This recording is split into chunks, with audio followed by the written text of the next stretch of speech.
It is 10:39 in the budget and finance conference room. There have been discussions on today's proposed agenda and the legislation before the committee. Members of the committee, I just want to let you know that the health education and human services, actually Chairman Vince James did ask if we could consider his legislation, but according to Mr. Tucker, no committee report has been submitted, so we don't know where that legislation is. So I just want to make that quick announcement to the committee, but you all know that we don't have a committee report, but we do have our proposed agenda before us. We do have a scheduled obligation at about 1 o'clock, so our goal today is to finish before 1 p.m. All right, members of the committee, let's call this meeting to order at 10:40 a.m. Mr. Tardy, could you do the official roll call this morning? Madam Chairman of the Budget and Finance Committee, this is the roll call for Budget and Finance Committee, President Aberdeen's Council Special Meeting for November 25th, 2025. Roll call, Honorable Shady Parish. I'm here. Honorable Shady Parish is present, Honorable Paul R. Slater. Present. Honorable Paul R. Slater is present, Honorable Norman M. Gay. Here. Honorable Norman M. Gay is present, Honorable Amber Fitzpatrick. Present. Honorable Amber Fitzpatrick is present, Honorable Cheryl Yazzie. I'm here. Honorable Cheryl Yazzie is present, Honorable Leslie Yazzie. Excused. Madam Chair, you have 5 members present, which constitutes a quorum for this special meeting. Thank you, Mr. Tahi, members of the committee. Let's have a word of prayer as we begin today's meeting. Lord, thank you for this day, for the change of weather and also the moisture that is coming throughout the navigation today. I pray for our people as they prepare for winter and the changing seasons. I pray for our young people as they come home to help their grandparents and their parents during the season. But I also thank you for the opportunity to serve the navigation and the navigate people. Today I heard the Budget and Finance Committee as we have a proposed agenda before us to consider supplemental funding and also discussions about the navigation's funds. I think for the opportunities that we do have, and Lord, today I also pray for the members of the 25th Navigation Council, our speaker, the president, the vice president, also our chief justice, and the justice across the navigation. May you be with them as they make decisions and as they do stands for our people, Lord. May you continue to guide our leaders today. May you give us peace in the decisions that we make and the words that we say. Protect us and also be with us in today's meeting. Praise in Jesus' name. All right, let's go on to advisors and committees to the Budget and Finance Committee. Mr. Tommy, do you have the Department of Justice on the call? Department of Justice, Ron Rhodes is on the call. All right, good morning, Mr. Grotus. We have the Auditor General on the call. Madam Chair, we have Janine Jones from Auditor General's Office on the call. All right, good morning, Ms. Jones. Next, we're gonna go to the Controller is Sean McCabe on the call. Sean McCabe is on the call. All right, good morning, Controller McCabe. Go next to Legal Counsel. Legislative Council is actually Ms. Kristen Wall. She is here. Office Management Budget on the call. Office Management Budget is on the call. All right, for the record, Office Management Budget has not been at the past 4 Budget and Finance Committee meetings. Could you please send a memorandum on behalf of the committee to the Office Management Budget for their absences in fiscal year 2026? We do have legislative services. Mr. Tommy and Mr. Mose are here. All right, good morning to everyone. Thank you all to our advisors that are here. Next, we're going to recognize guests and visiting officials. This morning, we do have Speaker Kristen Curley with us. Good morning, Speaker. Good morning. And next, do you have the Office of the President and Vice President? Yeah. Office of President and Vice President on the call this morning. Do we have the Judicial Branch on the call? Yeah. Judicial Branch is also not on the call this morning. All right, let's move on to review and adopt the agenda. Members of the committee, we need to go over to Mr. Tommy to read that proposed agenda, sir.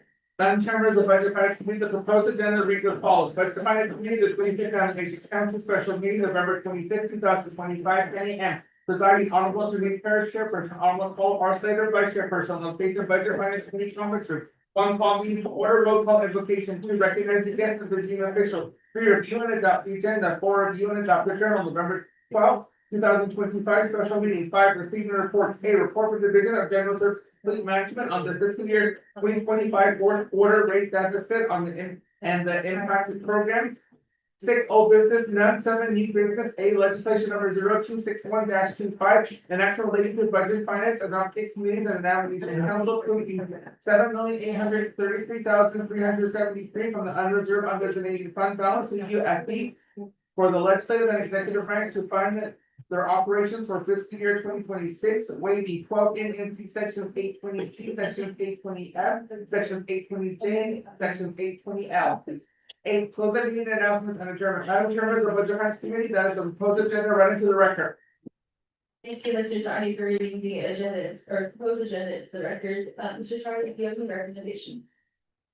No recommendations today, thank you, and members of the committee, I will entertain a motion for the proposed agenda. Motion by Delegate Chairman Matthew, we have a second. Second by Chairman Amber Penn, members of the committee, any questions or proposed amendments to the agenda? Okay, hearing none at this time, let's go to roll call vote. Delegate Rodriguez, vote screening. Delegate Chairman Matthew. Delegate Chairman Matthew, vote screening. Chairman Amber Penn, how do you vote for the three? Chairman Amber Penn, vote screening. Vice Chairman Crosser, how do you vote? Green. Vice Chairman Crosser votes green. We have 4 members voting in the affirmative. Myself not voting, 1 member excused. Motion does carry on the agenda. Thank you all. We're going to proceed on to review and adopt the journals. We have a good one to adopt on November 12th, 2025. Members of the committee, their motion to adopt the journal. All right. Well, I'll recognize the motion from Chairman Amber Penn Friday, and I believe it's still at hand, I'll just say from the Chairman Nazi.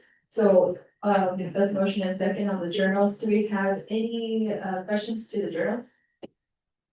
Hearing none, let's go to vote. Delegate Rodriguez. Green. Votes green. Delegate Chairman Nazi, how do you vote? Green. Delegate Chairman Nazi votes green. Chairman Amber Penn Friday, how do you vote? I vote green.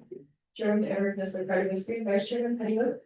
Green. Vice Chairman Crosser votes green. We have 4 members voting in the affirmative, 0 opposed, 1 member excused, myself not voting, the motion carried and adopted the journal. At this time, we will welcome the Division of General Services Fleet Management up to the presenter stand here to provide a presentation on the short of the divisions and the services fleet management fiscal year 2025 first quarter. Rates, deficits, and impact programs, presenters, John and Dale. And Mr. Holion from the management. Mr. Holion, welcome. Welcome. And Mr. Taki, was that presentation, that's Years from now, I'm sending it again. Thank you, Mr. Taki. So, Mr. Holion, we do have a digital copy of your report today. The floor is yours for no more than 20 minutes.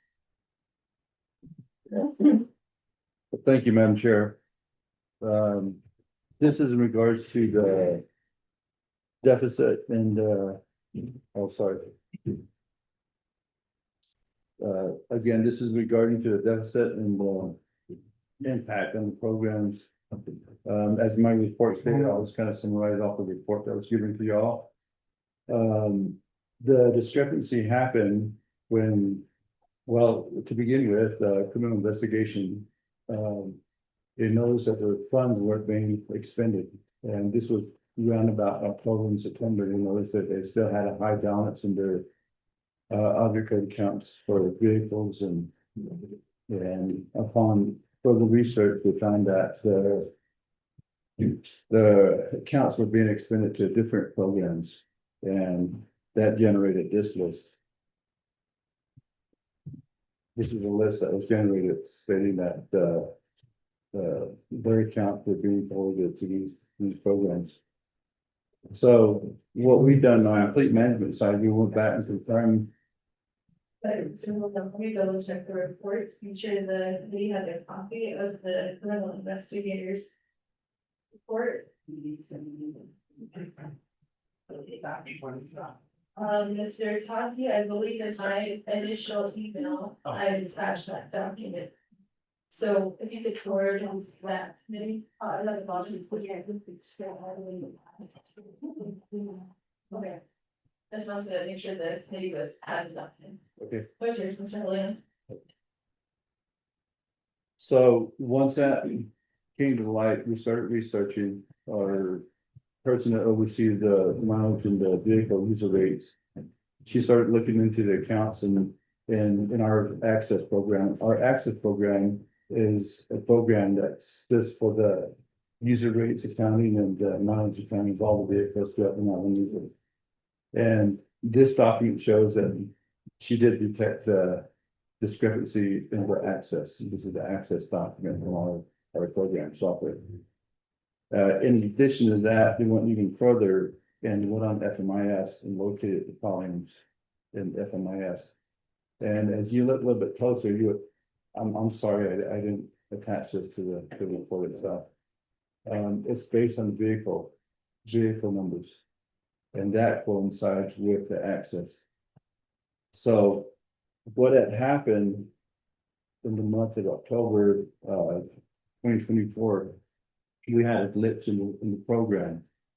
There were all the vehicle numbers that were inputted into the access software. It went out and pre-fill it to these other programs instead of criminal investigators vehicles. And that's where it happened. And at the same time, while this was taking place, our person that designated to oversee the accounts, the access program and verifying the user rates and the mileages for the vehicles, she left the organization. And at that time, I guess she completed the report for October to go in to finance and accounting. At the same time, she said there was a glitch in the system where she wasn't able to insert vehicle numbers into the program. Because once you insert the vehicle numbers into the program, it pre-fills where it needs to go to the various departments. That wasn't taking place. So in December, our programmer, developer, Martin Sable and Associates, he's the one that developed the program, made the corrections on the program itself. So our designated person, Miss Melissa Johnson, she was able to start inputting the information in the program. So before the designated person that left in October, she stated that everything is completed for October. You don't have to do anything, just sign it and submit it to Finance and Accounting. And that's what she did. In hindsight, she should have gone back and reviewed those counts just to make sure it was correct. She didn't, and go down to Finance and Accounting.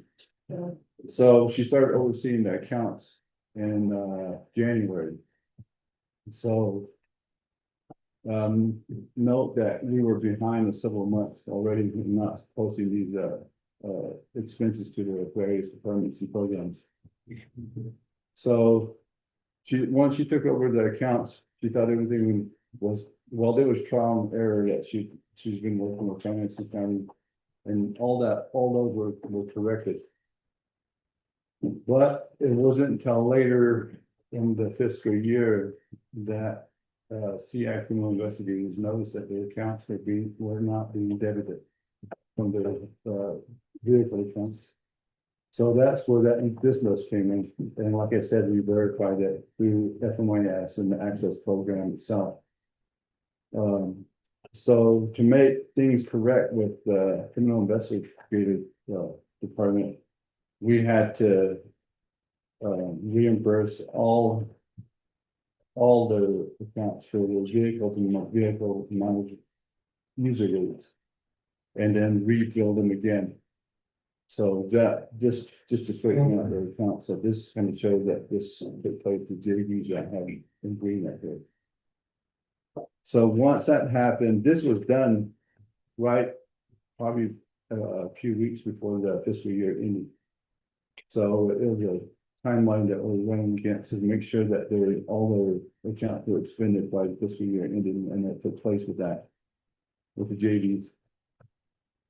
Since everybody was in rush to close out the fiscal year, the programs that were impacted didn't receive the credits or reimbursements.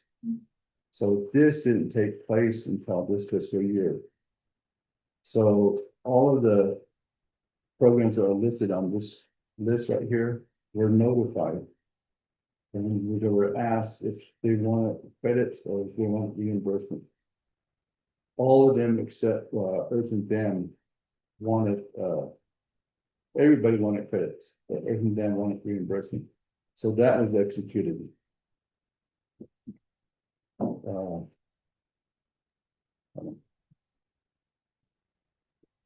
don't have a copy of that, but they were reimbursed. So Melinda, could you clarify which business units they were reimbursed from into an FY 2026 fiscal year?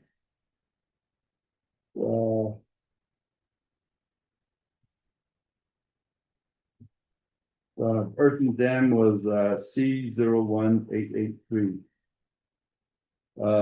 Due to the repairs that were completed that fiscal year, that's why they didn't want the credits. Because that ended that particular account, I guess that program is dam repairs that were executed for 2 years, I guess, and that program ended that fiscal year. So instead of doing the credits, we've done a reimbursement to them. I thought I had that.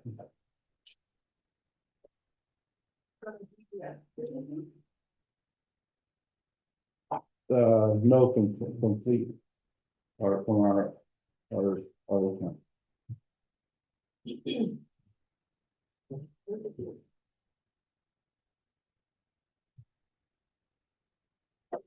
So majority of them were credited for October's mileage and user rates for the accounts that wanted credits.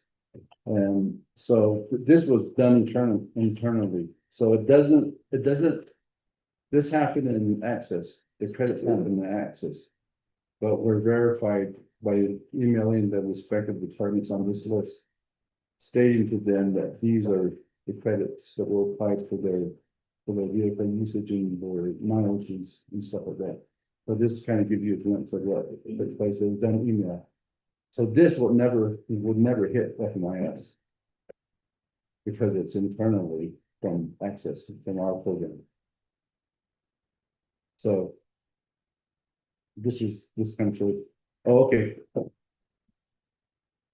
The Earth and Dam program. This is the one that was reimbursed back from them.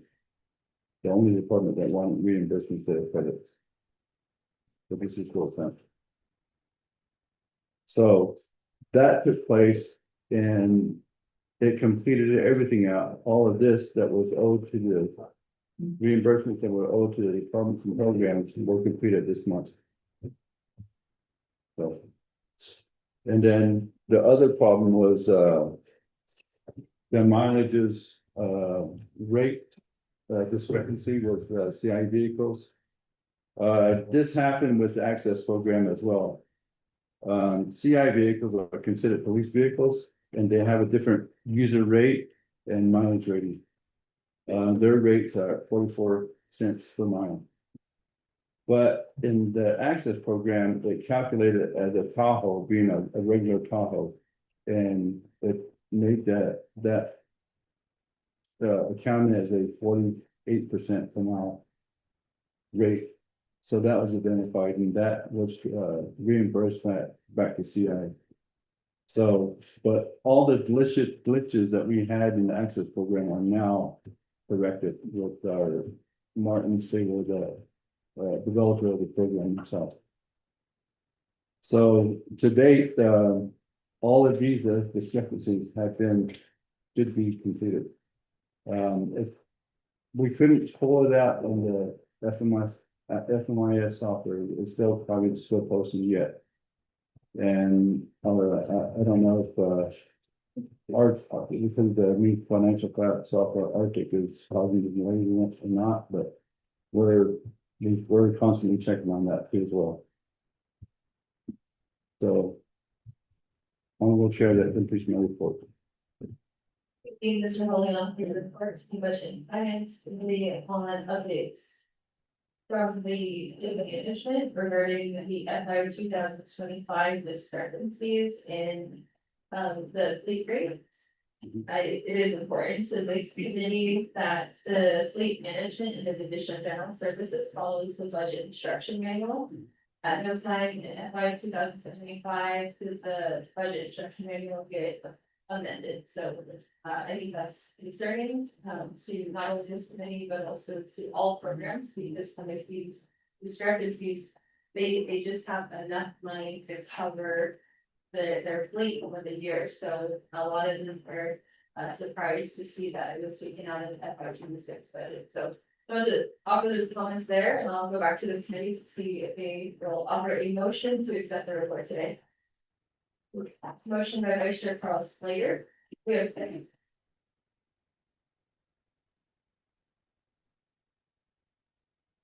Second by Delegate Shelley Matthew. We'll go with questions. Anyone have any questions? Delegate Shelley Matthew.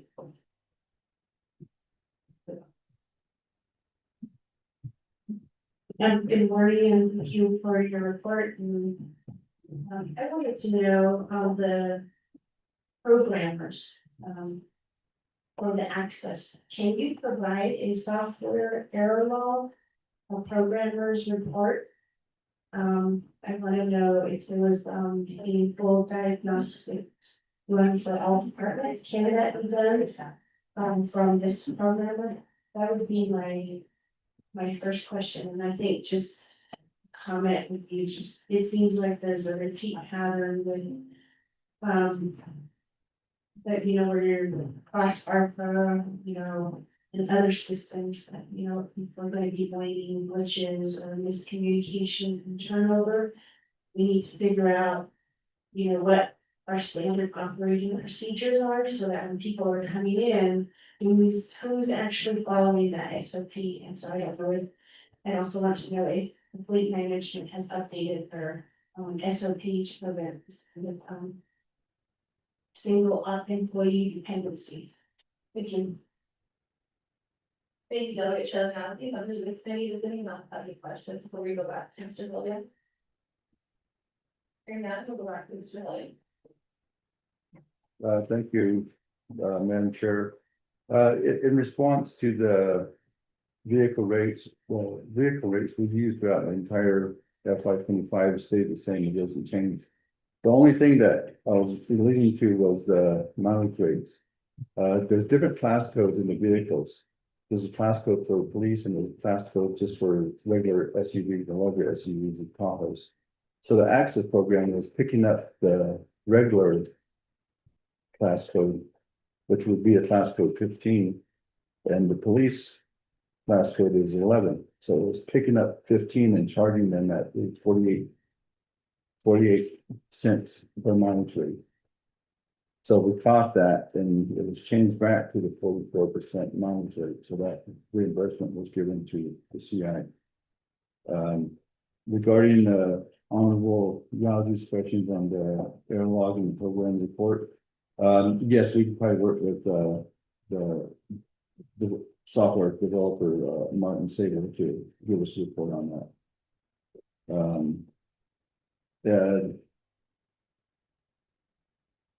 I don't want to speak badly on the person that left the organization that overseen the program previously, but it could have been human error that caused the entire system to go down, but they're no longer here with us, so I'm not gonna point fingers at that, so just to let you all know. Again, as far as the SOPs, word and processing, the streamline everything, we'll make corrections on the entire program assessment. Again, this is going on our 5th year as fleet manager for fleet management department, so we're working on that. And we'll, yes, thank you.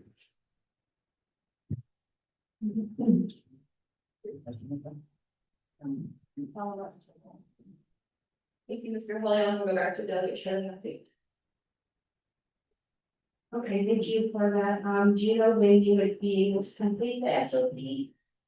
That would be a follow-up question, and also, do you know when you would be able to get the report? On access? Okay, Thank you, Delegate Sherilyn Yazzie. Certainly I'll expand a little bit more on the subscription to access and. If you have further information on the contract and if there's an expiration date, I think that would be helpful to kind of familiarize themselves with the program that you're using. Okay, thank you, Madam Chair, in response to questions by Ms. Yazzie, Honorable Yazzie. I probably need to look into the contract, and I'm pretty sure the contract's expired, but this is an annual subscription that we get from Martin Saver for the access program. So I'll get more information on how it was obtained and the year it started as well, so. Currently, all of the staff members that were a part of this attending the program itself have left the organization or retired. So to my knowledge, the program started in 2010, so it's been with food management that long. So I'll do further research on that. Probably give me a couple of weeks to complete that report and provide all the information on the access program. And as far as the SOP, it's probably gonna take a little bit longer. I will probably suspect like 6 months.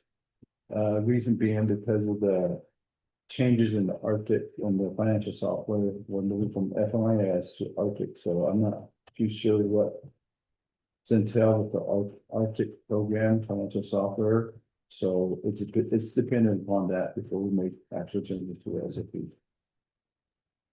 Thank you, Andrew.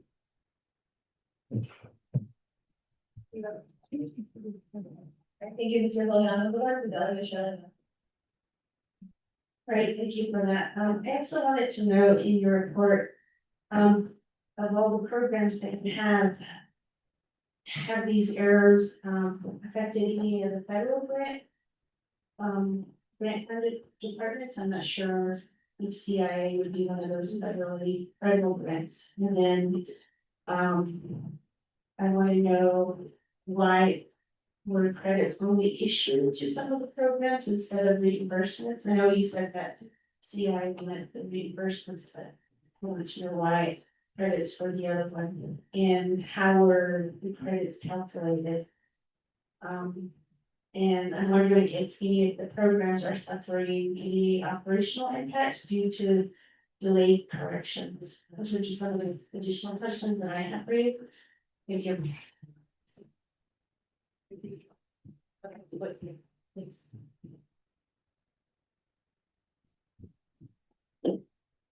Okay, thank you, Delegate Sherilyn Yazzie. Mr. Liliana Jefferson. Yes, yes. Thank you. Yeah, so, the credits, when this developed, all the credits that were impacted by the departments, all the departments were notified if they wanted credits or reimbursement. We were willing to do reimbursements immediately, but no majority of them, like I said, say that they wanted credits. So that's why we went with the credits, except for Earth and Dam. They wanted reimbursement, so we've done that for them.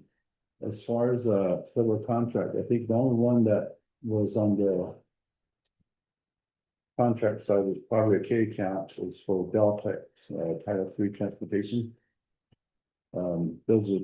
That's a federal contract number, so it's a big account, so we did notify them that they accepted the credit that was provided to them. Thank you.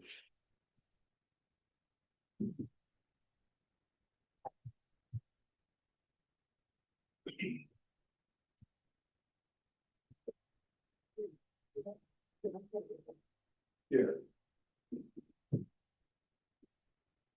Sure.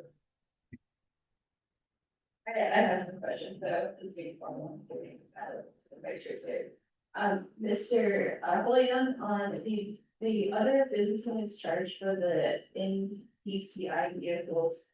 This document here was created by the Navigation Department of Criminal Investigator.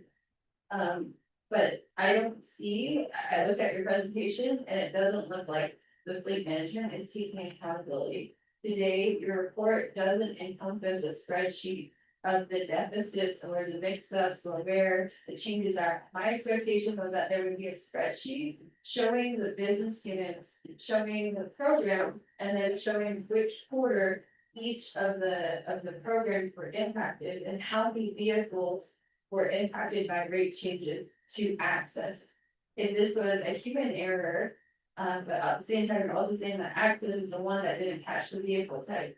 So I don't know, you're the manager for fleet management, so I need to know who and what is accountable. Is it your program that has flaws, or is it the training of your employees that have flaws? Because if fleet management is not able to manage this amount of money for our programs, then maybe it shouldn't be at fleet management. Maybe it should be at the office of a controller, maybe it should be at accounts payable, because this is $58,000 just for the criminal investigator vehicles. It's not for any other program. And I say this because this is one side of the picture. What does it look like for the OPDQ budget? What does their budget look like? Why is the OPDQ budget able to charge the criminal investigator account $9,000? How is so that means even though you're able to make these distinctions here, what happens to the programs on the other side? I don't see a spreadsheet giving me a whole picture on where this money's moving. I don't know which business unit you're charging these credits out of, and if it's out of your own business unit, then what happens to your budget? Are you gonna come back to the committee and to the council saying you don't have enough money because you have $58,000 in credits for FY26? Where's this money coming from? It can't just be coming out of, I don't know if you have a contingency plan large enough to carry this. But this is accumulation over FY25. And I don't know why it was not reported to the budget and finance committee. That's really critical to our budgeting process. So Vice Chair, so there was no questions at this time.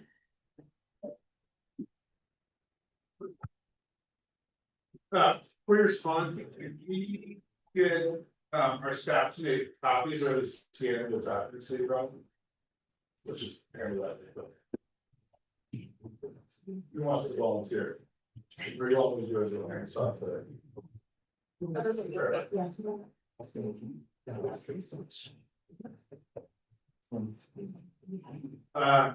have the written report and we have the one with the blue process, but I think we need everything else. Yeah, it's a roll. Are you gonna need those to refer to responding right now, or it can be? Are you ready? No, that's fine. Right, okay, so go ahead and take them, and then scan those, please, you know, All this here? yeah. Isn't it, just all we can respond. Oh, we shall.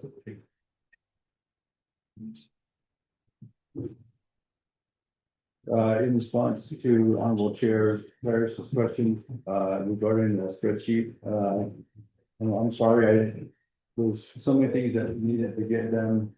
And, I will do a better job on preparing a spreadsheet for y'all. Given the time period, I think we can get the spreadsheet and go and find all the accounts. That I just mentioned earlier.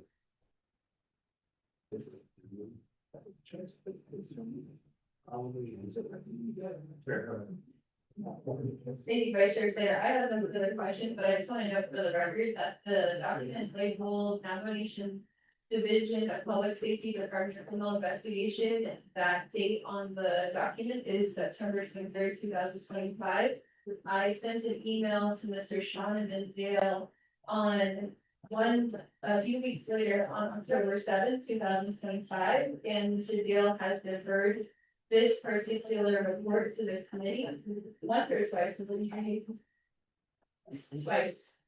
And so today is November 25th, 2025. I believe that the committee has given the Division of General Services an ample amount of time to prepare for this report. for division director, I don't know, Mr. Fahey, the division director. I think we just needed to hear this information because we're hearing a supplemental budget legislation after this. Mhm. The supplemental budget legislation sponsored by the speaker, that is to supplement executive branch programs. So this, to me, is really important to cover for not just your program, but all navigation programs, because we have ASC here. ASC, they need $74,000 for their fleet. A lot of the conversations I have, and I know that members of this committee have with other programs, are problems with fleet. So I need a better report, I need a better spreadsheet to show the committee where these deficits are. I need it in 2 weeks, because we're gonna continue to run into this if we don't have a bigger picture of fleet management. So that's my recommendation to the committee. It doesn't, I don't have a full spreadsheet for us to take a look at, so. That's my recommendation. I think Mr. Glenn kind of understands now what we need to push forward. But I don't know if the committee has any questions to today's report. Will they come up? Yeah, can you bring them up? Yeah, no questions now. Yeah. Normally, any questions? No. I'll be back to Vice Chair Slater. Thank you. I guess this is a question for Mr. Holding, the chair, so. I'm not. I don't quite understand when this was come. Looks like the errors. Was from October to May, so October to May 25. Was it CI, the only one that? Yeah. It was CI, I just have an ESC, it's like the same thing. Okay, But I just. ASC, find out. 2 weeks ago, but I didn't. That's the. Maybe for 2 weeks. Yeah,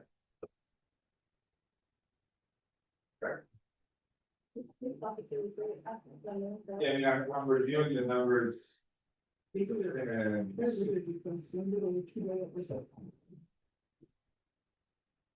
I guess I don't understand how, I have 23 programs on them progress.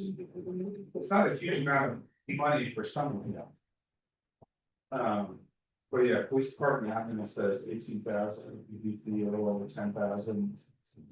Few thousand for a couple of police districts, a few thousand for the speaker's office, a few thousand for water code restriction.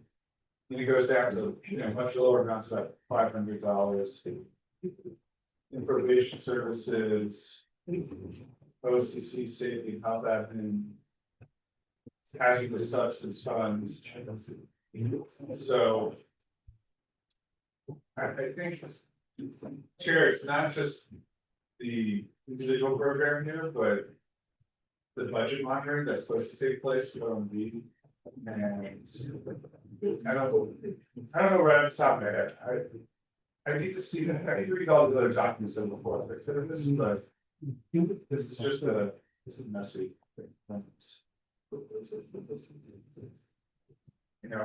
don't want this program to be computed for, but I had a whole bunch of issues related to people inappropriately using vehicles as take-home vehicles. The procurement issues related to a whole host of vehicles that were purchased. Not understanding where the fund came for a whole bunch of those payment purchases. And it doesn't reflect all the program right now, so. I think we need to review more documents and. I'm not sure right now. Which measures we should take without having a full picture, but my ask is that we just stay on top of this.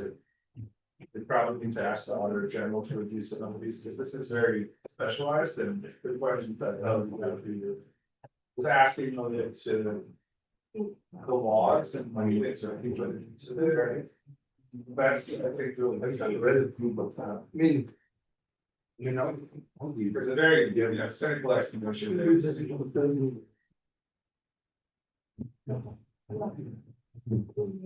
Kind of perpetrate, not charging money or charging appropriately so that people who didn't budget appropriately or didn't have a budget for these things, then end up receiving the benefit of it.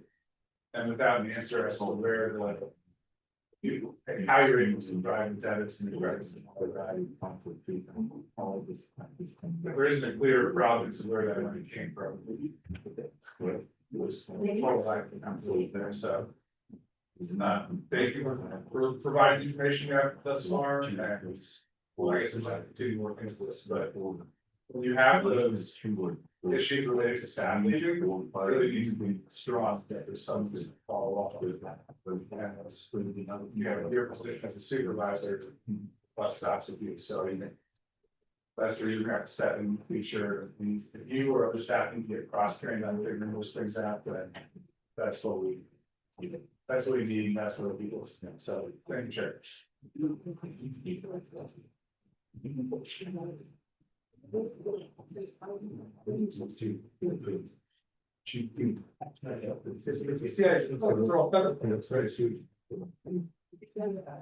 Criminal investigators. They're generally one. We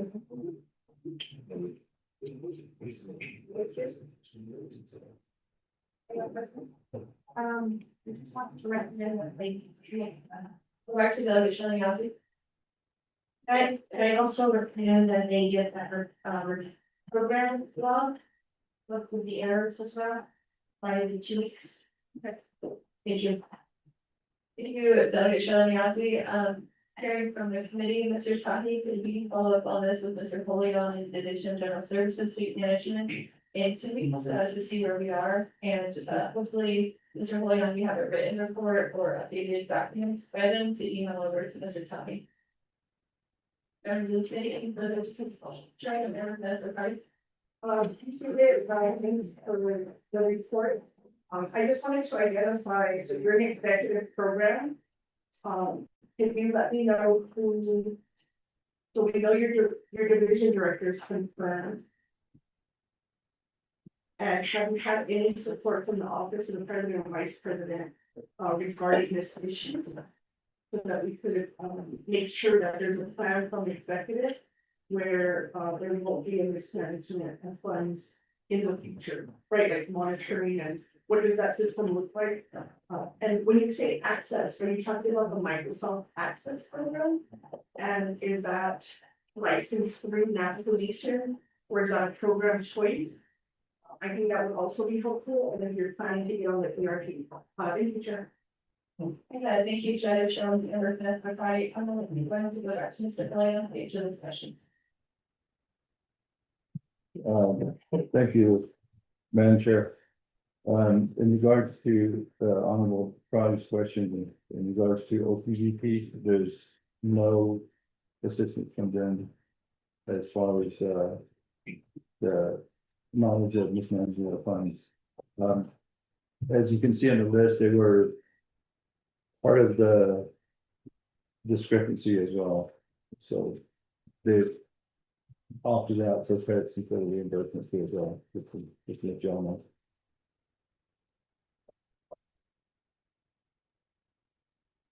What was the other question? Access, yeah, oh yeah, the access, yeah, it's a Microsoft program. So, That could be IT, or is it through your own? no, it's through the fleet management. Yeah, Okay, and then, I think Chairman Eric has read probably other questions was regarding ERP.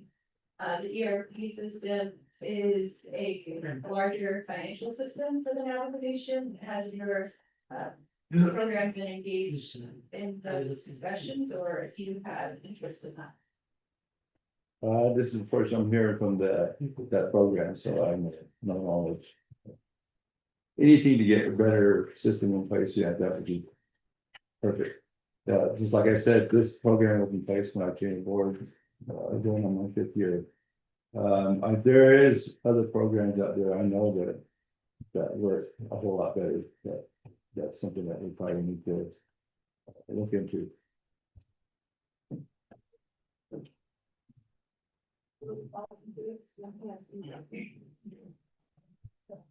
All right, thank you, Mr. Holion. If there are any more questions from the committee, you could just provide additional information within the next week, that would be helpful. And then we can move forward with assisting the program as best as we can. Make sure that make a recommendation potentially on those systems so that we're all consistent across the application. I think it's really, we as a committee, we watch budget transfers, we watch expenditure reports, and when they don't line up based on the budgets we pass, we wonder where the money goes and where the money's flowing. So this is just one of the things that the committee is very, very, so. Thank you for your presentation today. I will go with it. Okay, everything's okay. Appreciate it as I'm looking, when I'm trying to understand it, we'll get the documents, but is O and D on the line? Because I'm not sure if the program, whether requested reimbursement or credit, if this was fiscal year 25, are they still honoring that funding for fiscal year 26, or is it part of the carryover? I just need clarification. Thank you. I'm gonna let the program respond and then I'm gonna go to OFB. If Mr. Holion need further, no matter what, I'm gonna go to OFB because both, we have two committee members that have questions for OFB. So Mr. Holion? Okay, thank you, Chair. In response to Delegate Collins' question in regards to the credits. The credits are within our department, it's in access of the Salto program. So it's not gonna reach OMB, or it's not gonna reach FMIS. It's just internal. So just like for the I don't, yeah. Something like, it's like all the complete, like somebody paid to do it. It's like the vacancy for get. Okay. Well, they'll still get the money. They'll still be credited within, That's right. it's like a stored credit. That's right. What, the system needs to be. Okay, Because it's not being reported to OMB, it's not being reported to OLC. And so so this is like venture. yeah. It was own to manage this funding. Right? yes, Okay. yeah. Yeah, I hate to say this, but it's just like a credit at the trading post years ago. Yeah, but once a credit is made, the credit is emailed back to the department noting that they need to make adjustments on their balance sheets. It's like a pawn shop. Trading post. You get that little coin from the other, we don't use it there. It's right. Yeah, but internally. But then that government can be hard, what are we doing? With that, and that's like, what is, like. What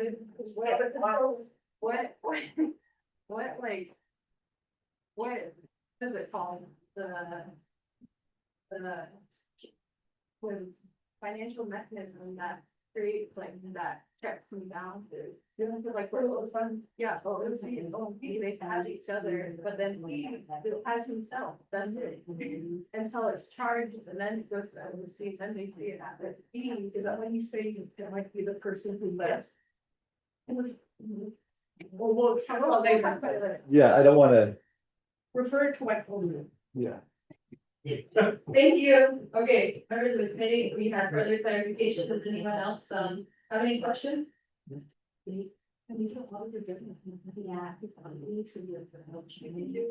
after this, we can, somebody will get a directive to the auditor general that helps them with the. Mr. Williams? Madam Chair, if this deficiency, the discrepancy was caught earlier, we probably would have done reimbursements in the fiscal year immediately. But like I said, it was caught toward the end of the fiscal year and everything was closing during that time, but we needed to address CI's reimbursement and then rebuilding of those accounts too as well. So that took place and that completed it out. But we couldn't get to the ones to reimburse the folks on this sheet. So if it was caught earlier, like I said, reimbursement probably would have taken place. Mr. Williams, I think in our experiences, when we see just like the surface of something, when something's not adding up, there's a bunch of history behind it, so that's, I think that's what we're interested in looking at every single fund. Like the log that Shirley Hazzy is talking about, so take a look at what the charges were made in the Yeah. fleet management. Because it's a consistency, to follow the budget instruction manual for the fleet rates, Mhm. regardless of what type of vehicle it is. To make sure that it's consistent, because when programs, they see that they're being overcharged or, something's happening in their budget, they start to get scared because they're like, okay, I'm running out of money. So that's where we need to figure out what's happening at fleet management to make sure that our spreadsheet is balancing out, your account is balancing out. Definitely. But Madam Chair, currently. This is the only ones we had discrepancy in that showed in. From the access program. We thoroughly went through the access program to have her check if there's any other discrepancies. In addition to that, we went to FMIS to make sure that the. Access program and what was. Posted in FMIS. Correlate one another. So that's why it's just. It just identified CI's vehicles. But the departments other than that, they're identified as well in the access program. So now we're doing double checks before we submit anything to finance and capital. Thank you, Madam Chair. all right, thank you, Mr. Leon. I understand that your explanation, we just need to make sure that somebody else from the outside too is helping the navigation itself. We have an external auditor that helps with our audit. And chapters, they have the auditor or an external auditor if they're certified chapter, so we just need additional support for you there. Members of the committee, anyone else have any questions? Hearing none, we do have a motion and second on the report. We will continue to work with Mr. Holion and the fleet management on this issue. Doug Norman Begay, how do you vote? Doug Norman Begay votes green, Doug Shelley, how do you vote? Doug Shelley, votes red, and Sherwin Hammer has their party, how do you vote? Sherwin Hammer has their party votes green, Vice Chairman Carl Slater, how do you vote? Vice Chairman Paul Slater votes green. We have 3 members voting in the affirmative, 1 member opposed, 1 for excused. The motion is carried. Today. Thank you, Mr. Williams, for your time. Thank you. Update. Thank you. I'll work with providing the report. Second. Yeah. Okay. Thank you. Members of the committee, we do have speaker Crystalline early here. And we have legislation 026125. Good talking, that's title zero. Madam Chair, members of the Budget and Finance Committee, you have legislation summary sheet for tracking number 0261-258, November 19, 2025, titled the resolution. An action related to the Budget, Finance, and Nominating Committees and Navigation Council approving $7,880,373 from the unreserved undesignated fund balance CFD for the legislative and executive branches to fund their operations for fiscal year 2026, way default against sections 820E, sections 820F, sections 820J, and sections 820L. The purpose of this resolution will approve $7,833,373 from the unreserved undesignated fund balance for the navigation legislative and executive branches to fund the operation for fiscal year 2026. Navigation Council final authority over this legislation be running for the record in its entirety. Attaches also the first report for the nomination legislative branch and public review summary for legislation number 0261-25. This legislation was posted on November 19, 2025 at 6:53 p.m. The 5-day comment period ended on November 24, 2025. There was 1 comment supporting this legislation and 1 comment recommendation on this legislation. All right, thank you, Mr. Chouwaki, the Budget and Finance Committee. How far is the amendment? How far?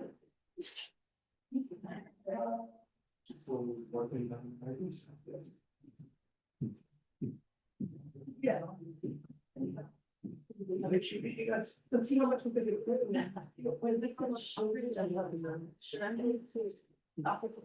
Oh. There's some two others. Gosh, I would.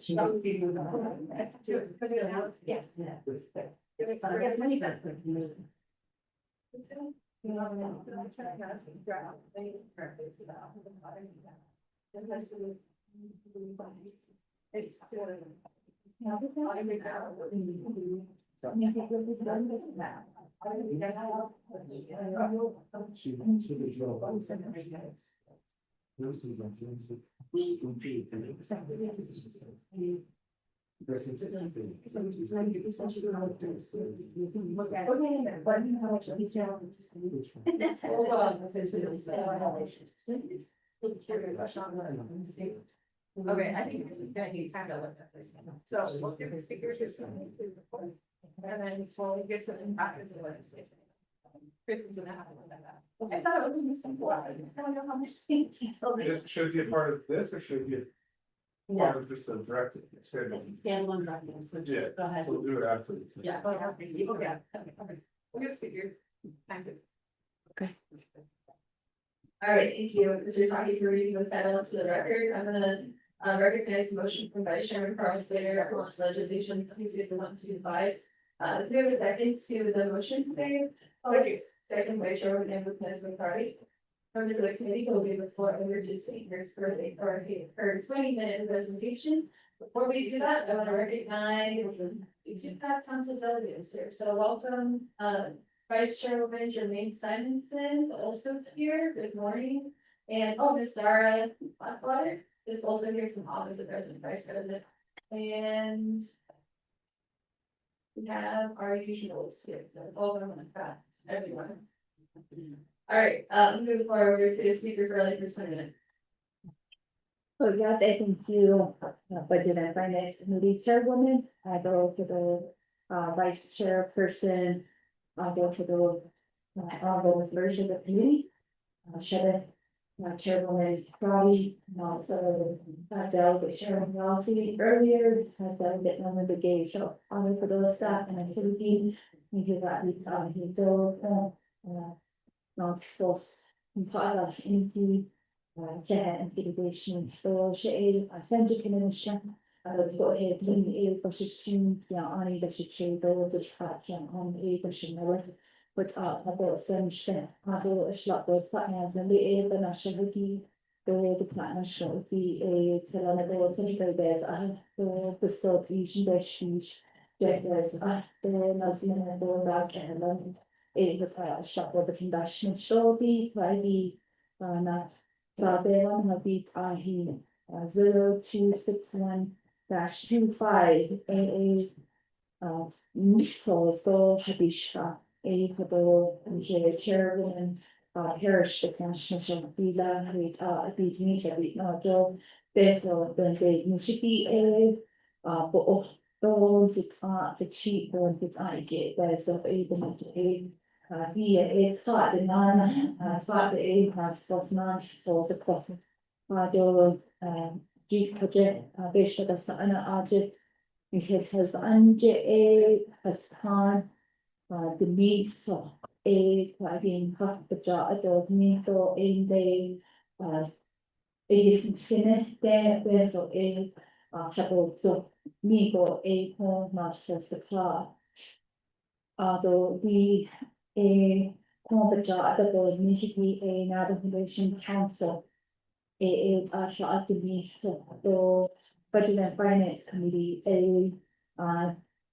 this being built on Asha the need the Office of the Speaker a has come has not been built on not being so it a just public job of me to be no other office of the Legislative Council a urgent cannot be talking that there should be at the needs of the Office of Legislative Services has nice being the has time to meet the Health Education Human Services Joe a shuffle a shuffle it's standing committees that be mini so the job committees but yeah a Di budget na hanggang dito start ng start ay dito budget. May dahil dito ni dahil dito what's dito pa what's title 2 dito has so basically what's pagka do dito nakanda Michigan natin natin te handa legislative district assistant study no handa Jody they sabi nga mga bits ay beso talaga ang Michigan comprehensive budget that not si ni so pero in asa na region handa mahanda to sabi no that not si lingwe it's a game the logic that's the hiki is cheap when it's on iki so do na sauce man sauce Pashtanshi like handa Michigan ashwara the job peso pato ni sabi no so one handa na show pinitas si pati mo natin peso pagja ato ni no na si ni then it's a little logic kasi tahagi to kita the cheap when it's so na di peso pagja at netla chita weeks and Joe the car na keeping me body east so Joe handa Michigan others DJ na Michigan but now what's the do nile miche so donde miche so qualche hando miche do peso do peso what's puppies and like that according here that no do they chapters that no so the peso John that those meet the LDA so it's in the going to can that just no didn't not 2 million contract what's puppy hits of other kid the Navajo Youth Advisory Council that we know 245,000 for the job that the chief joy object a spot the chief going to find visa a short form but that it needs that we can't see that it needs that the best of a job yeah other let's keep that facility larger as the Haiti port. We have Shashi Jinako, a Haitian contract, she that Michigan, and the fish or bit she that has onion, case be a but the building that you showed there should be no joke, the sign a Mikia don't that Mikia don't but Miss Shortly. Although the legislation indeed though a personage up because on executive branch for just horrible agita and should be though space of home but the job told me that be no was on the car a ASC that we no administrative service centers 72,000 with other job that need to be major should a shot both not yet on that crazy but no it's not possible although keep a division of human resources administration so after she does the donor, and Michigan, supplies, so fish on there, but that's a heavy show. A base of meat no a 99,000 but they although office of natural labor relations at all, it 12,000 no, so dipende Michigan sapesse meat and more fish and people like either oriental Michigan Penahadol Methano Eco. Nata so sometimes in keeping. But I'll be his good. Other than a Department of Personnel Management. So the vi mission att det så people for us utan något så budget for you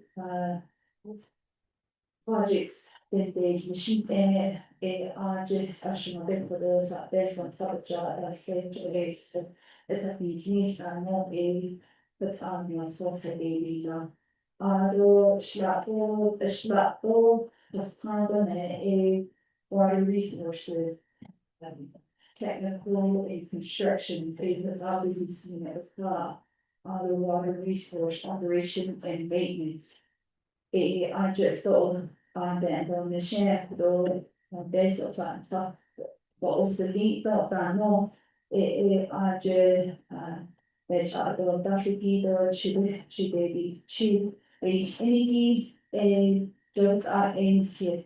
Vi kan ta så kan vara på budget för att då det happen you can't budget I så att vi kan budget någon så det blir bra och dina helt att gå för tinka att då nej det kan here chairman and Champagne Parish so controller Sean McCabe då från Canada, det skickar staff and limit så he clear the arts för då the budgets are going to be keeper each and based on the also be då det pushar I mean the there's not that just that be no not the big keeper but of course but the gun at your these are true operational needs that went through.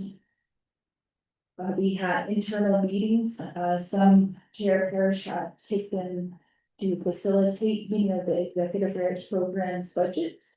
That they met with the controller and all the staff and making sure that these budgets were true operational needs.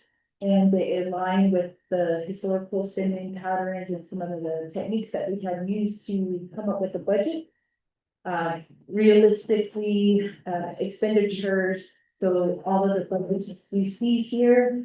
The only change within the legislative branch is for the office of the speaker, where we did replace the 156,000 that was used for reallocation to employ LBAs for the month of November.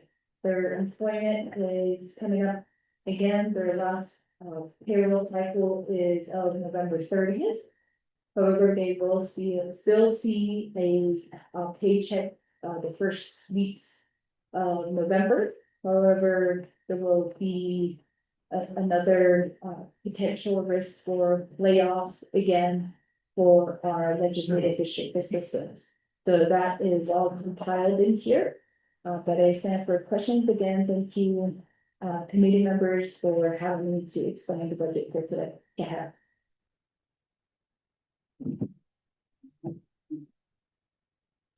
Thank you, Speaker Priscilla Furley, for your presentation today. Members of the committee, we have a motion and a second established on the legislation. We want to ask questions to the legislation. Chairwoman Eric Messerheim.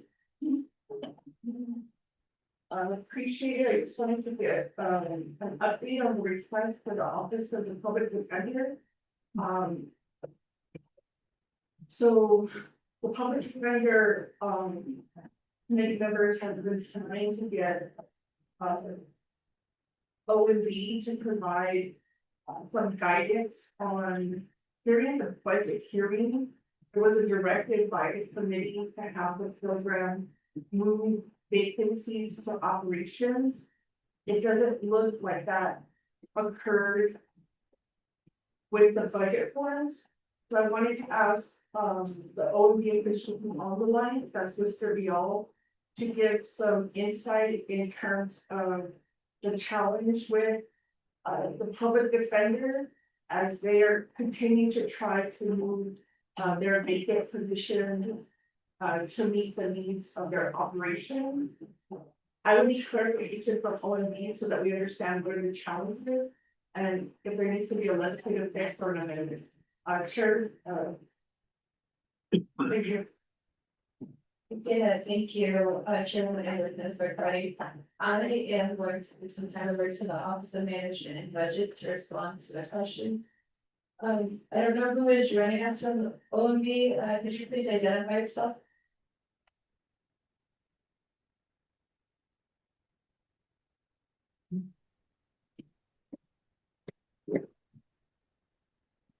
Office Management and Budget. Good morning. Good morning, this is Francisco. No, good morning. This is Darlene Sam. Mr. Bial and Miss Francisco, I believe they're getting on the line, but the question regarding public defender, the assigned analyst is Miss Tanya Sosi. So let me see if she can get on the line. Please hold. Tanya. Are you listening? They have questions on-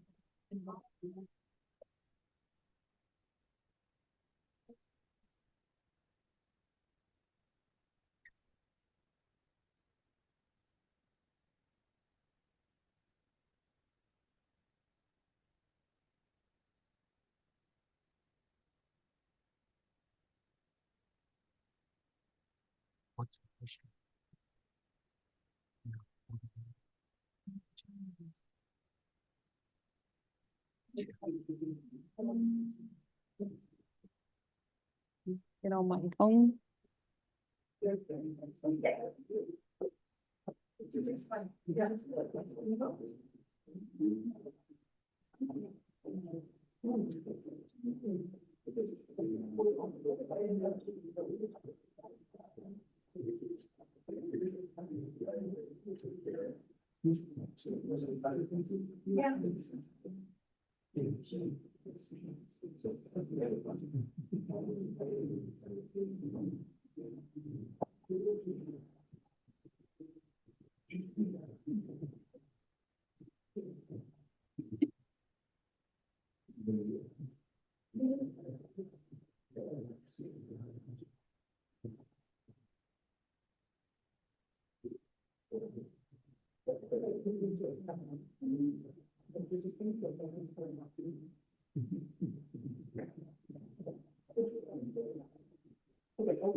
Does that open?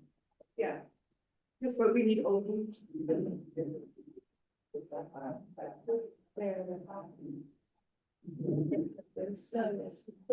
It closes that face of the letter. We know that. It absolutely has to be, probably from the English, maybe we'll charge it to you for them. I don't do it, the one for it, on your. That would be absolutely about this, because we have very much, so we use it. It's only. We just finish it. Yeah, we're gonna continue with control. So am I doing sacrifice some money or? That was pretty.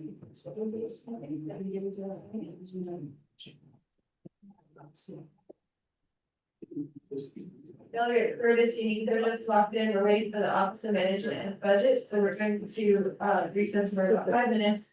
Only when Estonia associates on the communication side is now on the.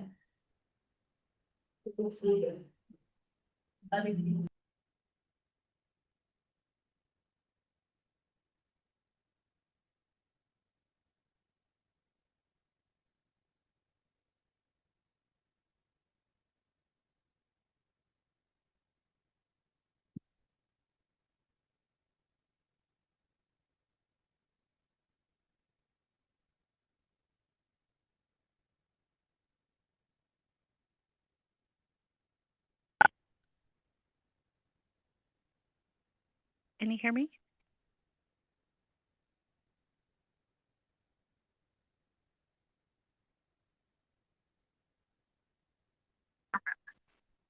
Yes, we can hear you. Good morning, Madam Chair. And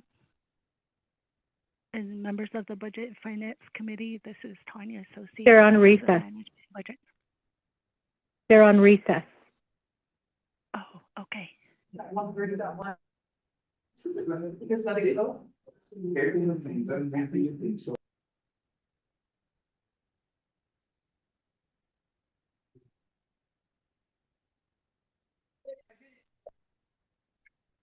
Get on the call, Dominic.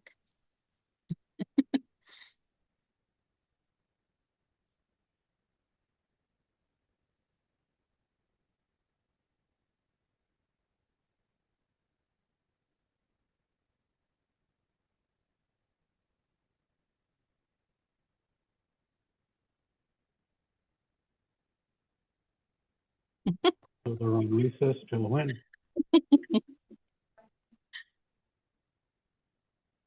5 minutes?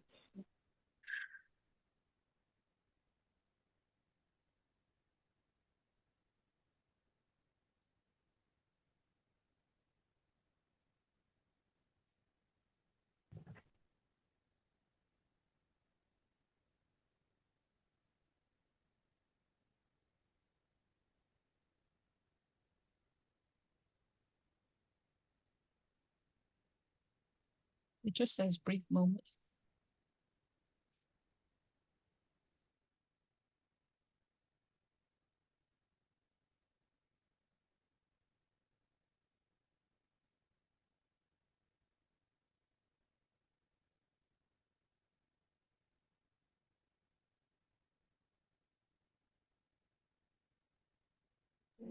Very good. All right, everyone who has the budget and finance conference room, we do have a forum in the budget and finance committee group. Call this meeting back to order at 11:56. And I just want to mention to the Office of Management and Budget. We provide this conversation to make sure everyone hears their questions and has been. Ms. Tanya Sosi, was that you on the call? Yes, Madam Chair. Good morning, and do we have Mr. Vial also listening, or is it just you, Ms. Sosi? Dominic Vial is here. Good morning. Mr. Vidal and Ms. Sosi, there was a question from the committee regarding the Office of the Public Defender. Chair Edward Nesbitt, Friday, would you like to receive your questions? Well, yeah, for joining the call. We're trying to, the committee, I've been working with the Office of Public Defender.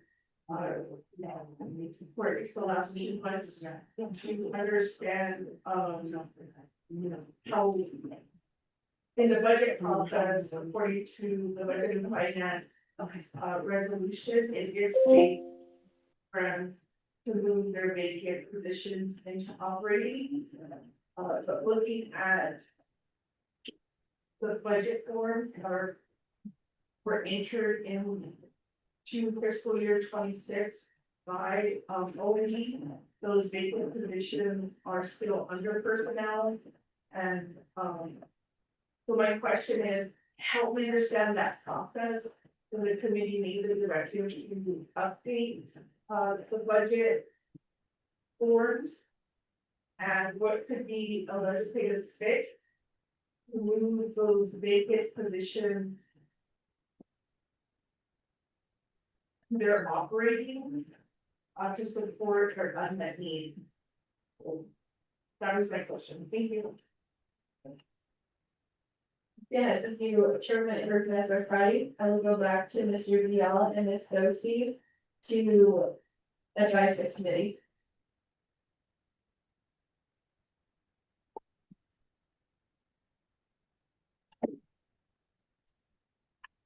This is Mr. Bial. I'll defer to Ms. Sosi on this because She's the one who handles this particular budget.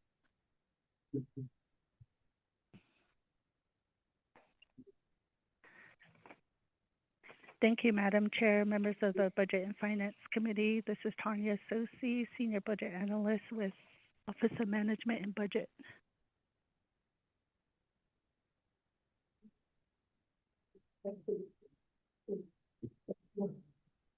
And Sophie, could you respond to the question posed by the committee?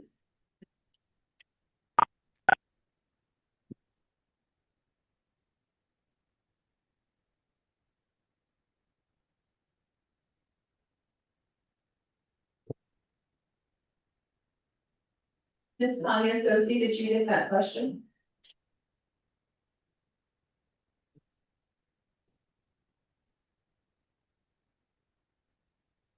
Okay, can you hear me?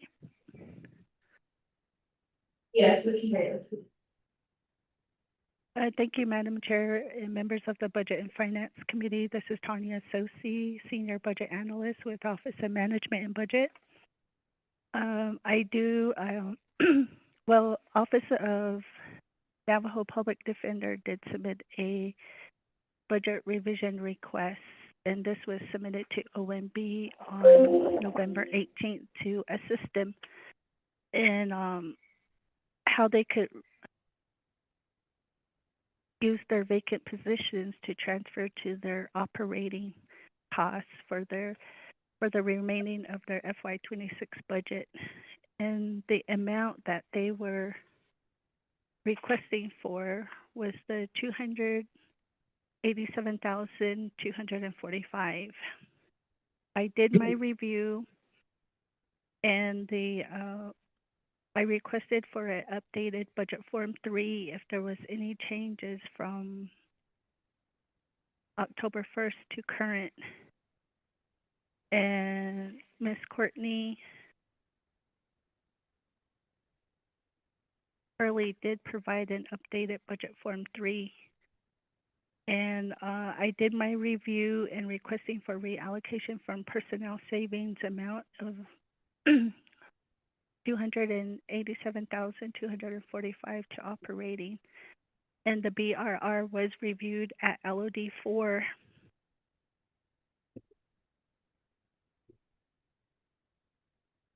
On 11/21, per the classification pay plan resolution CF-07-11 and CJY-66 and 23 general funds of personnel savings cannot be transferred or reallocated to non-personnel expenses. Due to this would require the waiver of policy for the Navajo Nation Council.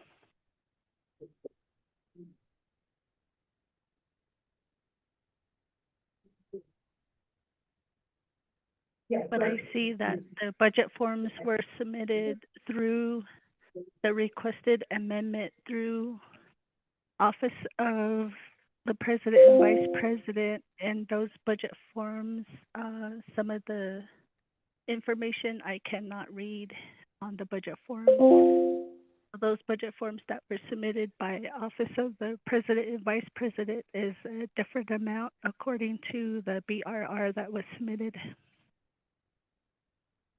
Great, Ms. Tanya Sosi, thank you for the details there. The committee is asking about the Office of Management and Budget's role in the comprehensive budget and educating the programs on the vacancy pool and also the program budget itself. So what has OMB done to help the program understand the vacancy pool?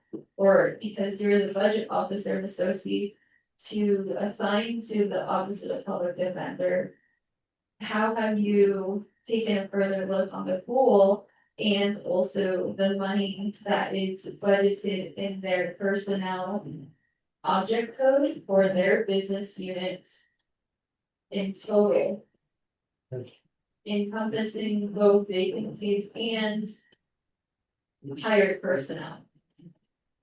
I need somebody familiar with this business unit to answer the committee's questions. Chairman Mayor, Vanessa, how do you mean clear my question?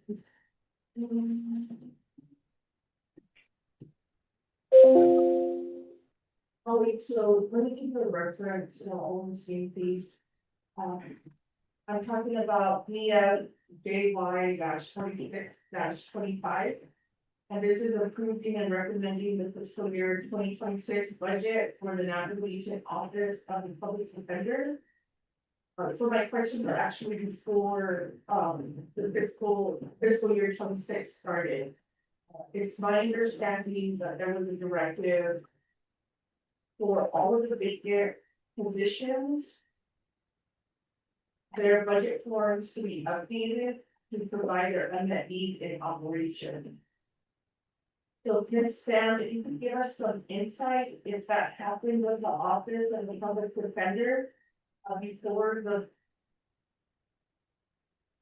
Because we get the big one, so I was asking if before O and B inputted, what budget forms O and B inputted to fiscal 26, does that reflect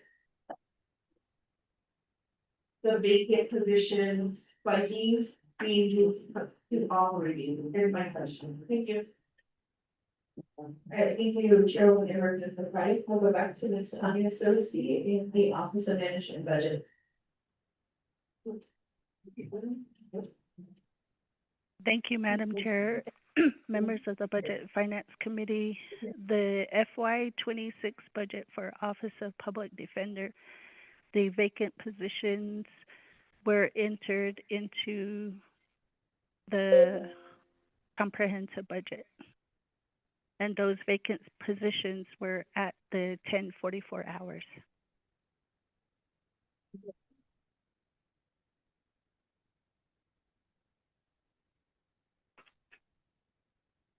To follow if you have this down, understanding the 1044 and vacant, did O and B assist the program to update their budget forms to move the funding for the vacant 1088 or 44 hours to operating?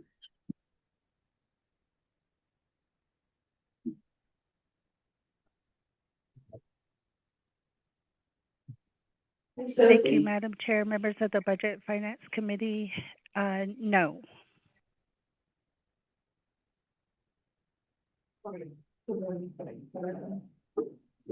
Okay, I appreciate it. Now we understand that didn't happen. So what is the legislative fix that OMB is recommending to move the vacancy funding to operating for the Office of Public Defender?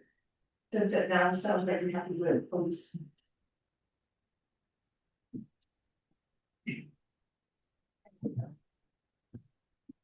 So Steve and Mr. Gill, can you advise the committee on how the unused vacancy money is used for operate?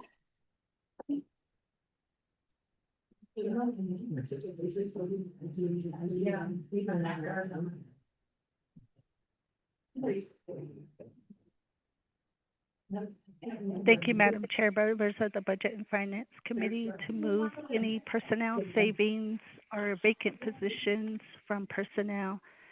That would be a legislative legislation to an oversight approval to move those personnel savings into operating.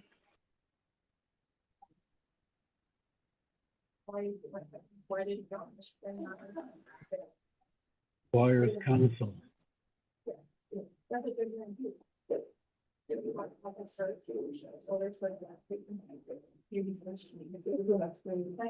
Thank you, Ms. Tanya Sosi, for clarifying that. I know that the program submitted a budget revision request. In order for legislation to be written, the Office of Legislative Counsel needs the Office of Management and Budget to review a word in order for the legislation to be written. It's our understanding that the Budget and Finance Committee that Mr. Biel denied that request. However, the program is going through the formality to get their numbers checked by OMB before making this decision. Ms. Tanya, so see you, or Mr. Bill, have any response to that?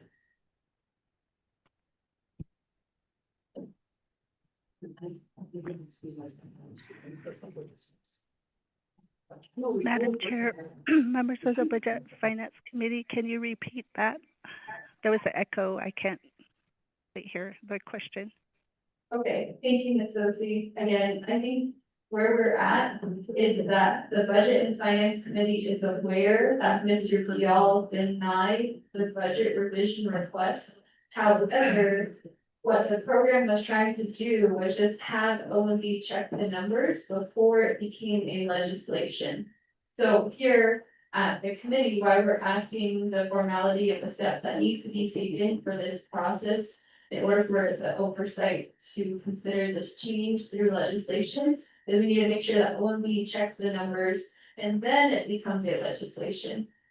I don't know if that was OMB's understanding, that we are aware that Mr. Vial denied their request. Yeah, because it might not even be of those. So we're free, but you know. Can I just amend this commitment? Thank you, Madam Chair. Budget and the Finance Committee, I did review the numbers on the budget revision requests as requested by Office of Navajo Public Defender. Okay, so Mr. Vidal, yes, that's the update from, I guess, myself, I'll say myself. I needed to know, I need to know why OMB denied the request. Because we do have a memo from Mr. Vial denying the request, because the intent was so that OMB check the bird, so it can become a legislation to move the money oversight. This is Mr. Bial. May I speak? Yes, go ahead, floor is yours. The Burr form budget revision request was submitted as a budget transfer. There was no explanation on the document. There was no memo attached that explains this would simply be the document to support a budget reallocation and then legislation from actually the Navajo Nation Council waiving the constriction or restriction on moving funds, general funds, to personnel, or from personnel to operating. Don't worry about it. So upon that basis, as a budget transfer, that was denied. Afterwards, we got an email message from one of the legislative staff saying that, well, this was just supposed to be the budget transfer document supporting the eventual legislation. But that was not communicated, certainly to me, committee members. Mr. Vial, it'd be good if you joined the budget and finance committee meeting so that we can clarify this in person. I know always missed the past 4 meetings, so maybe that's the point of communication that needs to be clarified. All right, we're gonna move forward. Your document is ready at OMB, so we're gonna move forward with that budget revision request through legislation through oversight. So that's an update to OMB. We have limited time today on this legislation, so thank you, Mr. Vial and Ms. Tanya Sosi for your updates from OMB. I'm gonna go back to the committee for any further questions. Okay. Appreciate it, Chair. I know it's been one of the challenges with this budget process. And this could be something in terms of, the budget form should be submitted complete, like a complete budget form. We'll have to figure out with staff how we can do better. So I'm gonna make an amendment request if it's ready. What money? But look at that, it's better. No. I don't have a document. I just told her follow when I needed it. Okay, instead. Oh, there you go. Right. How much time do you need? Sarah, we need about maybe 10-15 minutes, then we'll next door to get signatures. But the budget form's already. I need. Everything that's in this legislation. I need this, the appendix J. I need the budget forms. I need the memo from OMB, and I need the memo from OLC. That's what I need.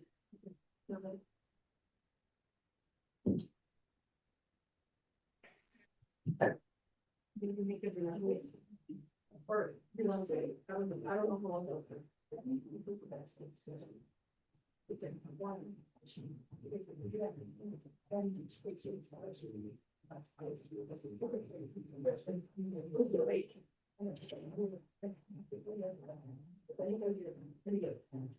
Okay, Jared, so I will withdraw my amendment since the packet is not ready. And just request from the office of the public defender and sponsor Speaker Crowley. I know we're all on limited staff, but I'm not sure if executive is the office of the president, vice president for this the executive program with this request. What we'll need is appendix J, the budget forms, a review from OMB, since it's a UUFB request, and a review from the office of the controller before we can add it as an amendment. I'm sure. Okay, thank you, Chairman Everett, our Friday will work with the sponsor and also, Ms. Dara as well, and, Mr. Carlo. And that additional documentation that we need for the Office of the Public Defender.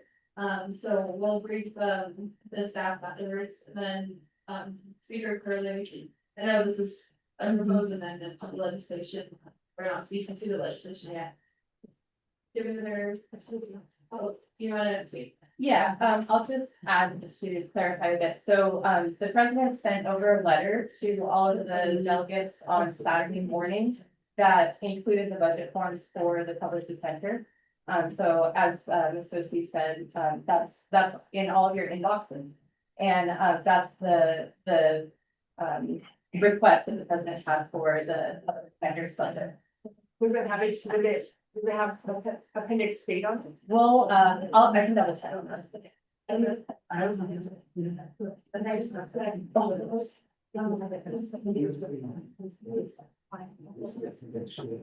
so it has something to say. Okay, so we still need appendix J. Because we have to abide by, for the record, you could look at the fiscal year 26 revenue instruction manual. And the title 12 appropriation, when it comes to the UUFB under the needed.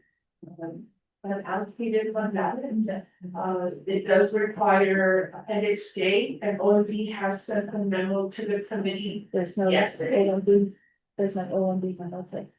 Okay, so it looks like, the packet sent from the office of president and vice president this weekend does not have exhibit or appendix J, and it doesn't have the memo from office of management and budget and the office of the controller. So we're still not there. So they do need your support as the office of public defender is a critical component. And, I'll go back and look at our records on what happened during budget hearing. It was my understanding that OMB was gonna assist the program to remove, their vacant positions in the facility. And that was our understanding, so I'll work with staff. But if we don't have, appendix J. And what court hearing starts at 1:30. We are. It was continuous. Oh.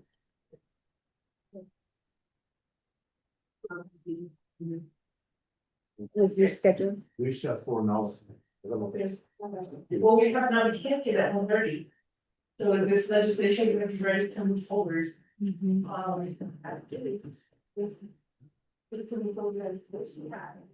then we need to do that. Because it's important. Navigated. Yep.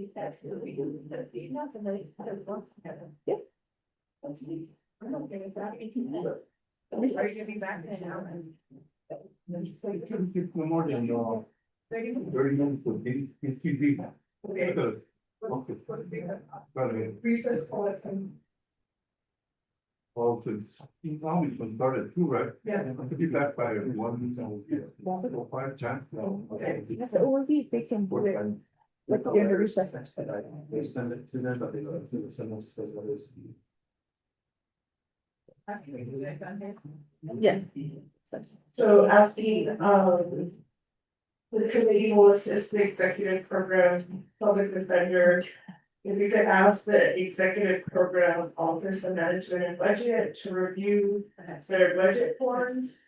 And provide a memo using and if you could ask controller McKee.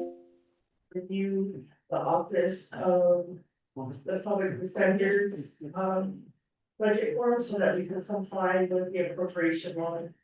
So that is my ask of the committee member to executive programs to have this budget ready to go.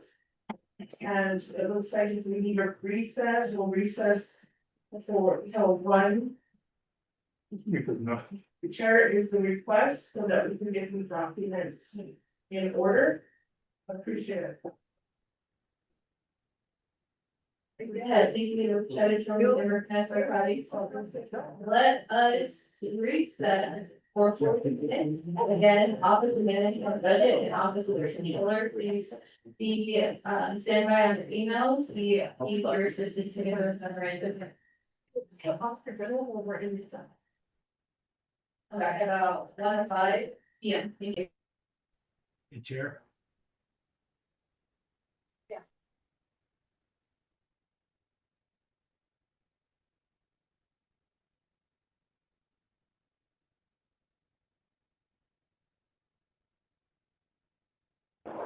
So just to be clear, you guys are on recess till 1:05?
Ian.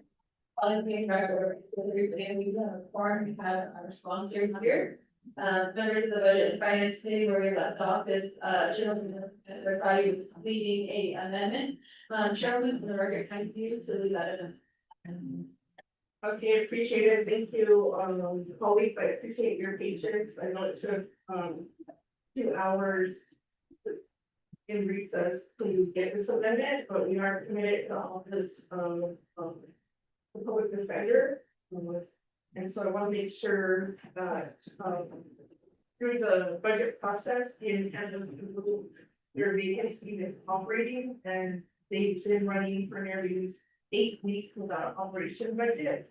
So it has been a bit frustrating, but I wanted to offer the amendment, Mr. Coffey, because we did the record, chair, and I could be, open for any suggestions, the committee, the intent here is to restore the operating unit of the office of the prosecutor.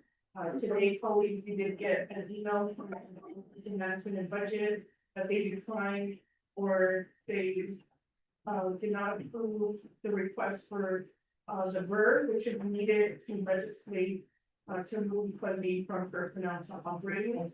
So there's a deeper issue that we need to discuss with the executive director of Office of Management and Budget. Because then there are, where he also approving budget transfers to be moved from the K-9 Four Corners K-9 Search and Rescue to the president's operating budget, and not assisting other programs to meet their needs. Thank you. Yeah, thank you, Shelley Chairman, Eric, Guardian, that are recognized in motion, Mr. Tani, could you read the proposed agenda amendment to the record? Madam Chairman, the Budget Finance Committee approves amendment number 1 to legislation number 0261-251, page 3, lines 11 through 14. Delete current exhibit C, insert new exhibit C. The current exhibit C reflects a review of both legislative and executive branch budget documents. 2, page 3, line 13 through 14, delete the lines in entirety. 3, page 3, line 21 through 23, delete the lines in entirety. Page number 4, page 3, line 13, insert new paragraph C as follows. C, the Office of Management Budget provided its budget impact analysis as required by 12 NNC sections 820M. The OMB memo is attached as exhibit C and reflects an analysis of both the legislative and executive branches budget. 5, in exhibit A, delete the current appendix J document, supplementary funding proposed summary, and replace with new appendix J document from each legislative branch business unit, including in the legislation. The appendix J documents are inserted in both each legislative branch business unit budget forms and the consistent with exhibit D 6 page 3 lines 18 to 21. Delete the lines in its entirety, page 3 lines 18, insert new paragraph E as follows. E, the Office of the Controller provided memorandum required by 12 NSC sections 820L indicated the proposed executive branch expenditures are recurring as the controller's memos for the executive branch business units are included in exhibit E. 8, insert OOC's memo for the public defender's office required into exhibit E. Insert OMB's memo, public defender's office into exhibit C. Page 9, page 4, line 1, make the changes as indicated below the navigation legislative and executive branches. 2, strike through it. Underscore their unmet needs for FY 2026 at 10 in exhibit D, insert new budget forms for business unit 108125 Administrative Services Center. 11 in exhibit D, insert appendix J in the budget forms for the Office of Public Defender. 12 in exhibit E, delete current cover sheet for the executive branch, replace with correct cover sheet reflected in the inclusion of Public Defender's Office and the correct amount for the Department of Water Resources and Operations and Maintenance. At 13, we label on current exhibit E, chapter resolution to reflect the amendments made above. At 14, we number with letters to paragraph section and exhibits as necessary and appropriate. The Office of Legislative Service, Office of Legislative Counsel are authorized to make technical edits, including recopying totals to this legislative and an exhibit to implement the nomination council's intent. This amendment supersedes inconsistent language in any other amendments, which language shall be conformed to this amendment. Madam Chairman of the Budget Finance Committee, that is amendment number 1 running to the record. Thank you, Mr. Tani, members of the committees are second to the motion on the floor. Second by Vice Chairman Carl Slater. Are there any questions, committee members? All right, Chairman Miller, Councilor Carter. Appreciate it, I just wanted to see in this amendment, Chair, is this the only proposed amendment, and Chair, did we now update the office of the of management and budget memos when it comes to the legislation. They did send out a new memo yesterday. We just need to know, if we need to update one of the exhibits. That would be my only question. Thank you. Yeah, thank you, Shannon, Sharon, and everybody for the first question. I will go to the budget and finance committee. Either any other proposed amendments that. At this time, I will go to the Office of Legislative Services. To clarify if we need to change any language in this amendment to acknowledge that, you know. No. Okay, and for the record, we do have the Office of Maintenance and Budget memorandum from Mr. Dominic Vial.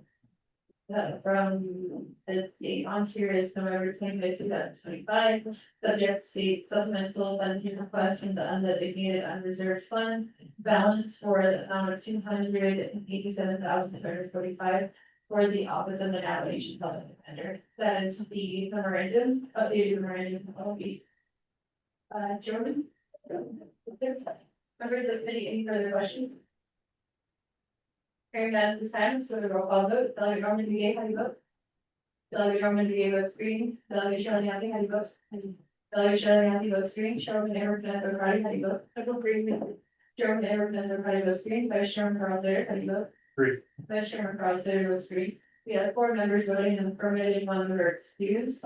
From the votes on amendment number 1, the motion does carry. Members of the Budget and Finance Committee, do you have any further questions on legislation 026125? Hearing none, legislation 26125 is final authority of the Navigation Council. We do not need a second reading today, as it moves on to the next committee. So we'll go to a final vote as amended. Delegate Norman DeGay, how do you vote? Yellow. Delegate Norman DeGay, vote. Yellow. We're gonna go next to Delegate Shirley Yasi, how do you vote? Delegate Shirley Yasi votes green. Chairman Amber Vanessa Friday, how do you vote? I vote green for the executive. Then Shannon, Chairman Amber Vanessa Friday votes green. Vice Chairman Carl Center, how do you vote? Vice Chairman Carl Center votes green. And who are Delegate Norman DeGay, Delegate Norman DeGay votes green. We have 4 members voting in affirmative, 0 opposed, 1 member excused, themselves not voting. The motion does carry. As amended on legislation 26125. State your seat for your time and efforts on legislation 26125.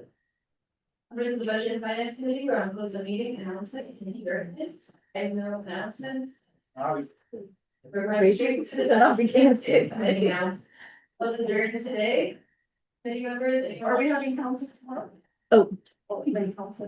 Council says at 9 AM. and tomorrow we have council tomorrow. Anyone want a motion for adjournment?